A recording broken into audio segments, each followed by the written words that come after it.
SB8 news కి స్వాగతం. వికారాబాద్ జిల్లా తాండూరు మున్సిపల్లో చైర్పర్సన్ నీరజ బాలరెడ్డి అధ్యక్షతన నేడు నిర్వహించిన కౌన్సిల్ సమావేశం సాదాసీదాగా కొనసాగింది. ఈ సమావేశానికి స్థానిక ఎమ్మెల్యే బుయ్యని మనోహర్ రెడ్డి హాజరయ్యారు.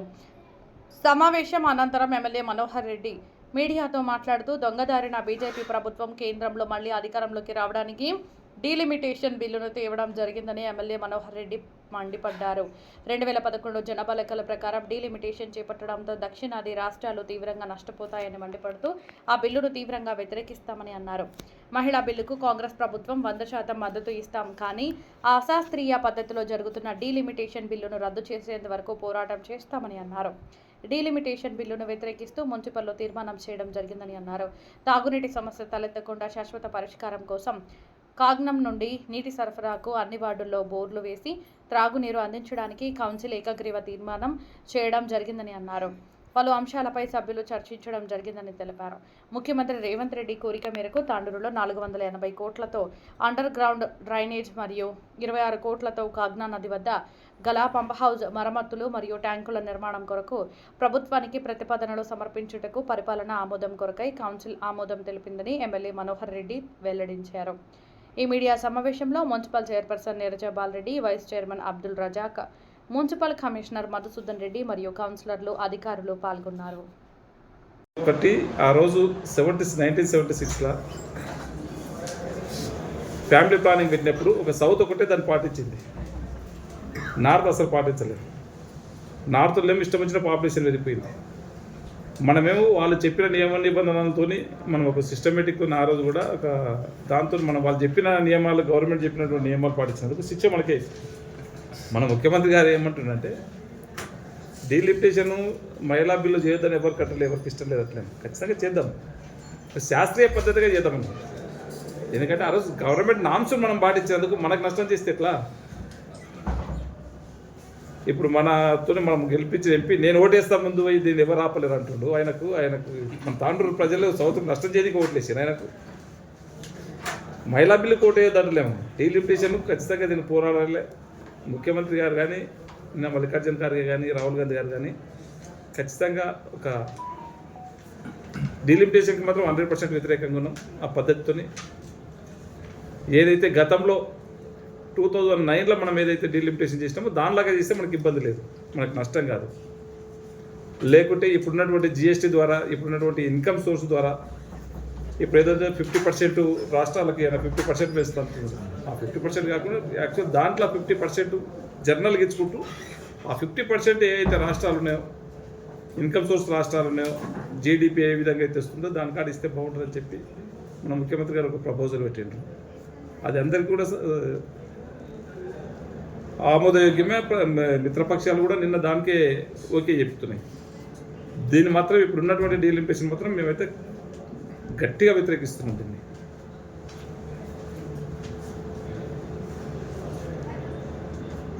ఇది బీజేపీలు ఇప్పుడు జరిగే 4-5 రాష్ట్రాలలో లబ్ధి పొందడానికి మాత్రమే డీలిమిటేషన్ ముందు పెట్టుకున్నారు, కానీ స్వచ్ఛందంగా నిజాయితీగా వాళ్ళకి డీలిమిటేషన్ చేయాలని మాత్రం ఎక్కడ కూడా లేదు. అది మహిళలనే ముందుకెట్టుకొని వాళ్ళు అడగబడుతున్నారు, మహిళల సానుభూతి ఉండాలని చెప్పి. సౌత్లో మాత్రం వాళ్ళకి మళ్ళీ పుట్టగతులు ఉండవు. దీంతో ఏదైనా తప్పిదంతో చేసినట్టే పుట్టగతులు ఉండవు. ఇదైతే చాలా మిస్టేక్. ఇది దాన్ని ఈరోజు తీర్మానం ఎలా ఏకగ్రీవంగా మేమందరం కూడా ఖచ్చితంగా తాండూరు శాసనసభ్యుని కాకుండా మా మున్సిపల్ కౌన్సిలర్లు కానీ, మా తాండూరు ప్రజలు కానీ, మా సర్పంచులు కానీ దీన్ని తీవ్రంగా ఖండిస్తున్నారు.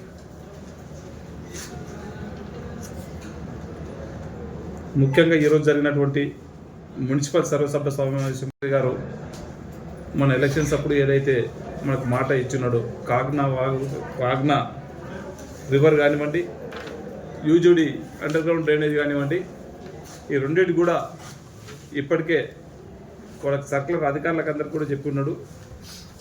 దాంట్లో భాగంగా నీకు ఇప్పటికే పబ్లిక్ హెల్త్ నుంచి ఈఎన్సీ గారు రావడం జరిగింది, మిషన్ భగీరథ నుంచి అధికారులు రావడం జరిగింది, ఇరిగేషన్ వాళ్ళు, ఇంజనీరింగ్ డిపార్ట్మెంట్ వాళ్ళు వచ్చి కాగ్నా నుంచి యూజీడీ నుంచి కూడా క్షేత్రస్థాయిలో పరిశీలన కూడా చేపించడం జరిగింది. తను ఒక నోటు కూడా ముఖ్యమంత్రి గారు కూడా తొందరగా చేయాలని చెప్పి నోటు కూడా ఒకటి పంపించడం జరిగింది. దీంతోనే గౌరవ ముఖ్యమంత్రి గారు వెంబడి స్పందించినందుకు మా తాండూరు మున్సిపాలిటీ తరపున తాండూరు ప్రజల పక్షాన వారికి ప్రత్యేకంగా ధన్యవాదాలు తెలుపుకుంటూ సేమ్ టైం ఈరోజు కౌన్సిల్లో ఇప్పుడు వాటర్ సప్లై వేసే ఉంది కనుక దాన్ని కూడా ఎక్కడ కూడా వాటర్ ఇబ్బంది రాకుండా ప్రతి వాళ్ళ 36 వార్డుల నిర్దిష్టంగా ఎక్కడ అవసరం ఉన్నా ఎన్ని డబ్బులైనా సరే ఎవరికి కూడా వాటర్ ఇబ్బంది లేకుండా చేసే బాధ్యత కౌన్సిల్ చైర్మన్ గారి ఆధ్వర్యంలో ఏకగ్రీవంగా ఆమోదం చేయడం జరిగింది. అదే కాకుండా ఈరోజు మాస్టర్ ప్లాన్కి సంబంధించింది తాండూరు పట్టణంలో చాలా రోజుల నుంచి సమస్యలు ఉన్నాయి. ఎక్కడో వాళ్ళకి పాపం తెలియకుండా గ్రీన్ ఫీల్డ్ లోపల కూడా ఇల్లు కట్టుకున్నారు, ఇండస్ట్రియల్ జోన్లో ఇల్లు కట్టుకున్నారు, బఫర్ జోన్లో ఇల్లు కట్టుకున్నారు. ఇవన్నిటిని ఒక వేదికపైకి తీసుకొచ్చి తాండూరులో ఉన్నటువంటి పట్టణ పెద్దలందరినీ కూడా వ్యాపారస్తులను కానివ్వండి, ఇక్కడ ఉన్న స్టోన్ ఇండస్ట్రీస్ వాళ్ళని కానివ్వండి, చిరు వ్యాపారస్తులను కానివ్వండి, చిన్న కమతాలు చిన్న ఇల్లు కట్టుకొని ఈరోజు కొద్దిగా కస్టడీ ప్రాపర్టీలో ఇల్లు కట్టుకున్న వాళ్ళు ఉన్నారు. ఇప్పుడు మల్లరెడ్డిపల్లి అసలు గ్రామాలలో వాళ్ళు ఇల్లు కట్టుకున్నారు, వాళ్ళకి పర్మిషన్ కావాలంటే వాళ్ళకి ఇవ్వలేకపోతున్నారు. ఇటువంటివన్నిటిని కూడా ఈ మాస్టర్ ప్లాన్లో సవరించుకొని వాళ్ళందరి సమక్షంలో వాళ్ళు ఏదైతే చూపించినటువంటి దానికి ఇప్పటికే మున్సిపల్ కమిషనర్ గారు దీనికి ఎంఐఓడి కమిషనర్ ఎవరిది ఎంఏఓడి వాళ్ళు కదా, డిటిసిపి దేవేందర్ ఉండేది కదా, ఇప్పుడు లేదా మాస్టర్ ప్లాన్ అయితే దేవేందర్ రెడ్డి కదా, master plan director town planning వారి ఆధ్వర్యంలోనే అదంతా కూడా మార్పు చేయడానికి పర్మిషన్ కూడా తీసుకోవడం జరిగింది. మన ఉంది తీసుకోవడానికి ఉంది, చూశారు జీవో ఉన్నది. అది స్టేట్లో కొన్ని మున్సిపాలిటీలు తీసుకున్నాము, దాంట్లో మన మున్సిపాలిటీ ఉంది. ఇప్పటికి అది తీసుకోవడం జరిగింది. మాస్టర్ ప్లాన్ చేంజ్ చేసుకోవడానికి ఈరోజు అది కూడా ఏజెండాలో పెట్టడం జరిగింది. అందరినీ సంప్రదించుకొని తాండూరులో ఉన్నటువంటి ప్రతి ఒక్కరిని కూడా ఎవరికి ఇబ్బంది లేకుండా ఒక మంచి మాస్టర్ ప్లాన్ తీసుకొచ్చి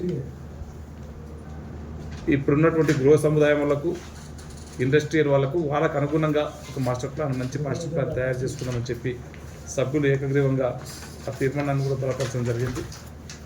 అది కూడా కౌన్సిల్ చైర్మన్ గారు, కౌన్సిలర్ గారు ఒక మీటింగ్ కూడా ఎంబడే పెట్టమని చెప్పినాం. అది కూడా తొందరగానే మీటింగ్ పెడతారు.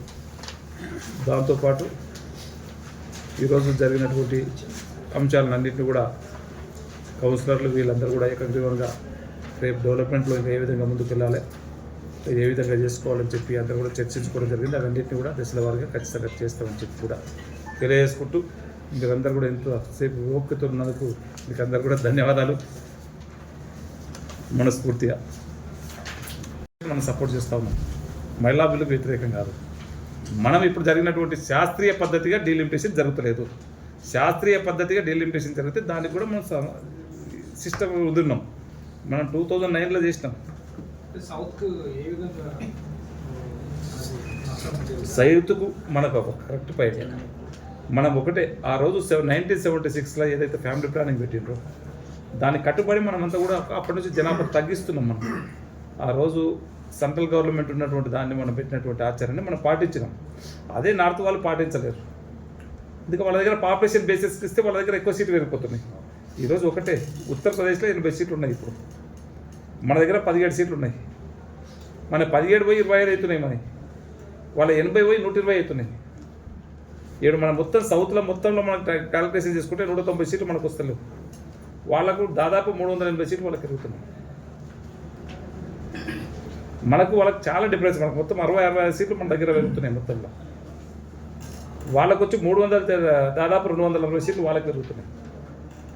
వాళ్ళు ఈజీగా మళ్ళీ ఒకసారి దొంగ దారిన అధికారానికి రావడానికి, మరొకసారి అధికారానికి రావడానికి ప్రయత్నంలో భాగమే ఈ డీలిమిటేషన్. వాళ్ళకి శాస్త్రీయ పద్ధతి చేస్తే ఖచ్చితంగా మేము కానీ, గౌరవ ముఖ్యమంత్రి గారు కానీ, మా నేషనల్ అధ్యక్షుడు కానీ ఆయన సిద్ధంగా ఉన్నాడు. దానికి రెడీగా ఉన్నారు. నిన్న కూడా చెప్పడం జరిగింది. డీలిమిటేషన్ ఎప్పుడు చేసినా 1971 ప్రకారం చేయాలని చెప్పి అప్పుడు యాక్ట్లో పొందపరిచింది. ఇప్పుడున్నటువంటి జగన్నాభ ప్రతిపాదకను తీసుకోకుండా, ఎందుకంటే 76లో మనం ఫ్యామిలీ ప్లానింగ్ పెట్టినాం. మొన్న 2009లో తీసుకున్నది కూడా 1971 దాని ప్రకారమే మనం తీసుకున్నాం. 1971 సెన్సెస్ ప్రకారం తీసుకున్నాం. ఈ రోజు ఉన్నటువంటి దాంట్లో తీసుకుంటే 2011లో తీసుకుంటని చెప్పి ఇప్పుడు ఉన్నటువంటి నరేంద్ర మోదీ గారు అంటున్నారు. అది తీసుకుంటే మనం నష్టపోతున్నాం. దాంట్లో వద్దు, శాస్త్రీయ పద్ధతిగా ఇప్పుడున్నటువంటి మనకు మేజర్గా ఫైనాన్షియల్గా మంచి గ్రోత్నిచ్చేటువంటి రాష్ట్రాలు మనది. తెలంగాణ కానివ్వండి, చెన్నై కానీ, బాంబే కానీ, ఇలాంటి రాష్ట్రాల్లో డబ్బులు తీసుకుపోయి నార్త్కి ఇచ్చుకుంటా అంటే ఇవ్వదంటలేము. మన దగ్గర ఒక పర్ క్యాపిటల్ ₹2 ఉంటే వాళ్ళ దగ్గర 50 పైసలు కూడా మనం స్టేట్కి ఇక్కడ నుంచి మనం పంపించేది. ప్రతి ఒక్కరికి పంపిస్తే 100% పంపిస్తే వాళ్ళ 25% కూడా సెంట్రల్కి రావట్లేదు. మన డబ్బు తీసుకొని అక్కడ ఖర్చు పెడుతున్నాడు. మనకు వచ్చే జీడిపి ప్రకారం అన్న డీలిమిటేషన్ చేయమంటున్నారు మన ముఖ్యమంత్రి గారు. మనకి ఇబ్బంది లేకుండా ఆ రోజు వాళ్ళు చెప్పినటువంటి నామ్స్కు మనకు కట్టుబడినందుకు మనకే శిక్ష పెడుతున్నారు, మన మెడకు తాడేస్తున్నారు. ఆ విధంగా చేయొద్దంటున్నాం మనం. పోరాటం చేస్తారా సార్? ఖచ్చితంగా ఈ విధంగా ఏదైతే మన తెలంగాణ ఉద్యమం ఎట్లా జరిగిందో ఆ ఉద్యమానికి కూడా గౌరవ ముఖ్యమంత్రి గారు మన తెలంగాణ నుంచి సారథ్యం వహించడానికి ముందుకు వస్తున్నాడు. ఖచ్చితంగా సౌత్ అంతా కూడా మూకుమ్మడి చేసి ఖచ్చితంగా మొన్న జరిగినటువంటి రైతుకు చేసినటువంటి నల్ల చట్టాలను ఏ విధంగా అయితే వెనకకు తీసుకున్నారో ఈ డీలిమిటేషన్ కూడా వెనకకు తీసుకున్నంత వరకు మాత్రం ఈ ఉద్యమం ఆగదు. ₹2 కోట్ల వాట్సాప్లో కోసం పెట్టుకోవడం జరిగింది. ప్రతి వాళ్ళు ఇప్పటికీ 2-3 రోడ్లు డ్రిల్లింగ్ చేసుకోవడం జరుగుతుంది. దీంట్లో కూడా ఇది చేసుకోవడం జరుగుతుంది. మళ్ళీ కాకినాడ నుంచి కూడా ఎంత అవసరం ఉంటే అంత పాత పైప్ లైన్ కూడా రెక్టిఫై చేసుకోవడం. పాతాలకు అంతా కూడా చాలా ప్రాబ్లం ఉండేవి. ఇప్పటికో 70-80% ప్రాబ్లం క్లియర్ అయింది. ఇంకా 10-20% ఎందుకంటే ఆ ఫ్లైఓవర్ కింద వచ్చినందుకు ఫ్లైఓవర్ కింద వచ్చినటువంటి కొన్ని పైప్ లైన్స్ డ్యామేజ్ అయినందుకు కొద్దిగా ఒక వాళ్ళ 2 వాళ్ళ ఇబ్బంది అవుతుంది. పాతాట్లో మ్యాక్సిమం ఇప్పుడు ఉన్నటువంటి వాళ్ళు బాగానే మ్యాక్సిమం పనిచేసి చేసిండ్రు. ఇక కొద్దిగా అక్కడక్కడ ఉంది. తప్పకుండా ఇప్పుడు ఈ కమిటీలో తీసుకున్నటువంటి ఈ ఫండ్స్ తీర్మానాన్ని పెట్టి అవి కూడా కంప్లీట్ అయిపోయింది. దానికి ఆల్టర్నేటివ్ రావట్లేదని చెప్పి గౌరవ ముఖ్యమంత్రి గారు చెప్తే దాదాపు ₹26 కోట్ల అయినాయి. దాని మీద ఇప్పటికే 2 సార్లు అధికారులు కూడా వచ్చిపోయిండ్రు. రేపు ఎల్లుండో CDMS కమిషనర్ శ్రీదేవి గారు కూడా వస్తున్నారు. ఈ యూజుడి గురించి, ఈ కాగ్నా రివర్ పైప్ లైన్ గురించి తొందరగా వచ్చేసి ఈ స్కీమ్ని ఇంప్లిమెంట్ తొందరగా అయ్యే విధంగా వాళ్ళు ప్రయత్నం చేస్తున్నారు. దీంట్లో ఇప్పటికే అధికారులతో మనం సర్వే చేయించిన 8,000 మంది బెనిఫిషరీస్ ఎలిజిబుల్గా తెలియదు. ప్రజాపథంలో మనం అప్లికేషన్స్ పెడితే దాంట్లో వెరిఫై చేసి ఎవరు అర్హులు అంటే 8,000 మంది అర్హులు తేలిండ్రు. ఇప్పుడు వీళ్ళందరూ ప్రపోజల్స్ తీసుకుంటున్నాం. దాంట్లో ఖచ్చితంగా ప్రపోజల్స్ ఇచ్చినట్టు అన్నింటినీ కూడా తీసుకొని మళ్ళీ అధికారులతో ఖచ్చితంగా మళ్ళీ ఇంటింటికి వెళ్ళి అది వెరిఫై చేయించి ఎవరైతే నిజమైనటువంటి అర్హులు ఉన్నారో, ఈరోజు మనం 3,500 ఇల్లు ఇచ్చిన ఊర్లలో ఎక్కడ కూడా కాంప్లైంట్ లేదు. అది ఇవ్వకముందు చెప్పిళ్ళు 1,00,000 తీసుకొని ఇస్తారు, మరో దళిత బంధు అవుతుంది, ఇదవుతుంది అని చెప్పి ఎవరితో ఒక ట్రాన్స్పరెంట్గా ₹1 కాదు ₹10,000 కూడా తీసుకొని ఇంద్రం నేను ఇవ్వలే. 3,500 ఇల్లు ఇచ్చినాం. ఇక్కడ చిన్న కాంప్లైంట్ కూడా లేదు. మంచిగా బ్రహ్మాండంగా ఇల్లు కట్టుకొని ఉంటుండ్రు. నేను చాలా మటుకు రూపాయలు పోయినప్పుడు అడుగుతున్నా కూడా ఎవరైనా మీరు ₹1 ఇచ్చినారని చెప్తే మేము ఎవరికి ₹1 ఇవ్వలేమని చెప్తారు. దాంట్లో అధికారులది లేదు, ఏ దళారులది లేదు. రేపు డబుల్ బెడ్రూమ్లో కూడా ఖచ్చితంగా ఏ ఒక్కరి దళారీ ప్రమేయం లేకుండా ఖచ్చితంగా జరుగుతుంది.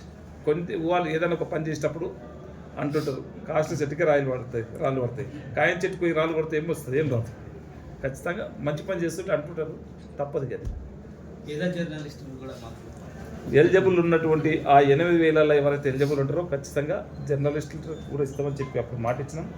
జర్నలిస్టులు ఉన్నారు, అమ్మాలి సోదరులు ఉన్నారు, ఇంకా కొంతమంది మున్సిపల్ సిబ్బంది ఉన్నారు. ఆ 8,000లో ఎవరైతే ఎలిజిబుల్ ఉంటారో వాళ్ళందరూ కూడా రూరల్లో డబుల్ బెడ్రూమ్ మీకు ఖచ్చితంగా ఇందిరా మిల్లు ఇస్తాం. L1లో ఉన్న వాళ్ళకి ఇందిరా మిల్లు ఇస్తాం. అంటే ఇప్పుడు టౌన్లో పనిచేస్తున్నాము, రూరల్ అది యాక్సెప్టే కాదు, ఒట్టి అని చెప్పి నీవు సంతోషపడేందుకు కొద్దిసేపు ఇంతవరకు సంతోషపడతావు, తర్వాత తెచ్చుకుంటావు. తర్వాత కోకట్ బ్రిడ్జ్ ఉన్నది, ఈ ఫౌండేషన్స్కు ప్లాన్ ఉంది. సీఎం గారికి చెప్పలే కానీ తీసుకుంటామని ప్లాన్ ఉంది.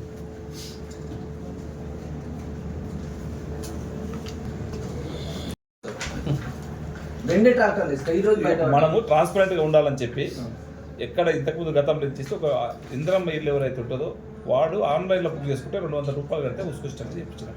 ఇక దానికి కూడా మళ్ళీ వాడు ఏమో చేస్తుందంటే ఇక దానికి మీరు కూడా ఇట్లా బుక్ చేసుకోవాలి. అధికారులు చేస్తారు సార్, మీరు లీడర్లు ఏం లేదు, అధికారుల పాత్ర అయితే ఉన్నారు సార్. మీరు CSR పట్టుకున్నారు ఎన్ని 40 ట్రాక్టర్లు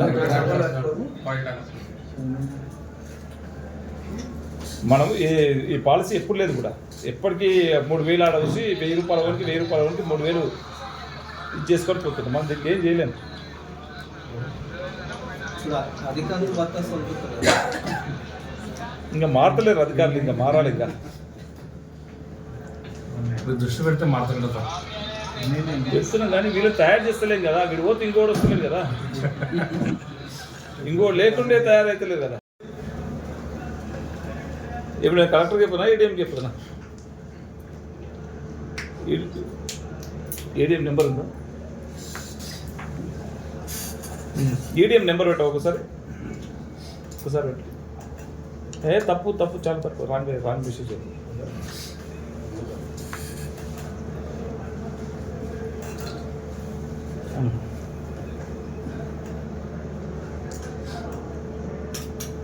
వాడు 2 ట్రాక్టర్లు తీసుకొని నెలలు కొడుతున్నట్టు అది అట్లే ఉందంట. మా ప్రెస్ సోదరులంతా ఇక్కడ ఉన్నారు చెప్తుంది. మీరు సీఏ పట్టుకున్నారు సార్.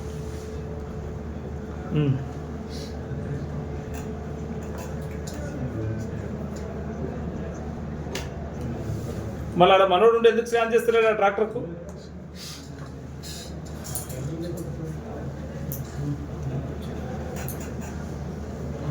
ఇప్పుడు ట్రాక్టర్ అక్కడి నుంచి కదిలిందంటే మనోడు స్కాన్ చేయాలి కదా.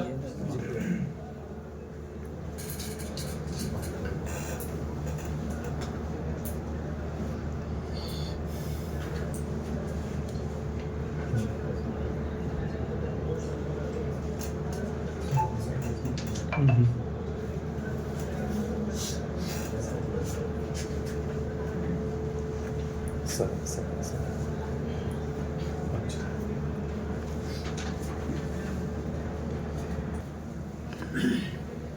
నమస్కారం.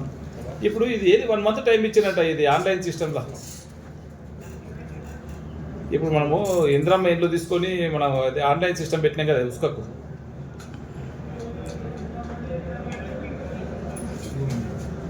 ₹214 తీసుకొని 1 మంత్ టైం అనిపిస్తే వాడు స్కాన్ చేయకుండా 1 మంత్ రోజు కొడుతున్నాడు. అదే చూపించి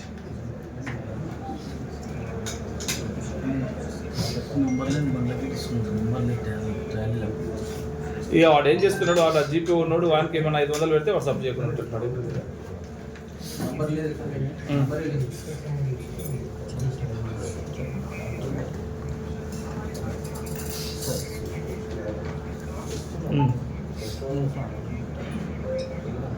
ఇప్పుడు ఏం చేయండి మీరు, దీంట్లో ఏం చేయండి అంటే 1 మంత్ టైం ఇవ్వకండి, టైం తక్కువ పెట్టండి.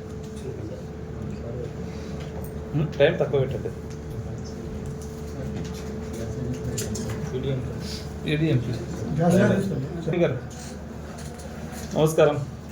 ఇది బాగానే డిజైన్ చేసి బాగానే ఉంది, కొద్దిగా మాకు ప్రెషర్ తగ్గింది. కానీ దానికి ఇందిరమ్మ ఇంటికి వస్తాము ఒక ట్రాక్టర్ నేను తీసుకుంటా. దాన్ని ఏం చేస్తున్నాం మనం 1 మంత్ పెడుతుంటే వ్యాలిడిటీ పీరియడ్ వాడిని ఒకటే తీసుకొని 40 రోజు కొడుతున్నాడు.